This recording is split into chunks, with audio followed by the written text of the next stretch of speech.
അല്ലാഹു സുബ്ഹാനഹു വ തആല പറയുന്നു, ലഇൻ ശകർതും ലഅസീദന്നകും, നിങ്ങൾ നന്ദി കാണിച്ചാൽ ഞാൻ നിങ്ങൾക്ക് വർദ്ധിപ്പിച്ചു തരിക തന്നെ ചെയ്യും. തഅക്കീദിന്റെ പ്രയോഗമാണ്.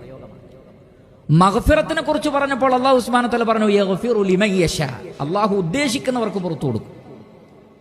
തൗബയെ കുറിച്ച് പറഞ്ഞപ്പോൾ പറഞ്ഞു, സുമ്മ യതൂബുല്ലാഹു മിൻ ബഅദി ദാലിക അലാ മൻ യശാ, അല്ലാഹു ഉദ്ദേശിക്കുന്നവർക്ക് എന്ന് പറഞ്ഞു.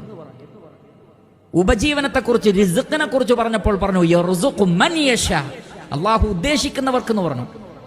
നന്ദിയെക്കുറിച്ച് പറഞ്ഞപ്പോൾ ആ മൻ യശാവ് പറഞ്ഞില്ല, മറിച്ച് ലഅസീദന്നകും, ശുക്ർ കാണിച്ചാൽ വർദ്ധനവ് ഉറപ്പാണ്, ഉറപ്പാണ്. അല്ലാഹു സുബ്ഹാനഹു വ തആലയുടെ ശക്തമായ വാഗ്ദാനമാണ്.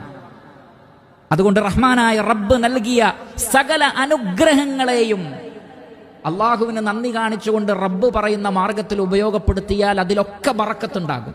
സമ്പത്ത് ലഭിച്ചവർ അള്ളാഹു പറഞ്ഞ മാർഗത്തിൽ ചെലവഴിക്കുക, സമ്പത്തിൽ ബറക്കത്തുണ്ടാകും.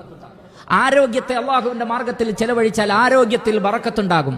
കണ്ണ്, കാത്, മറ്റു എല്ലാ അവയവങ്ങളെയും റബ്ബിനെ അനുസരിക്കാൻ വേണ്ടി ഉപയോഗപ്പെടുത്തിയാൽ അതിലെല്ലാം ബറക്കത്തുണ്ടാകും.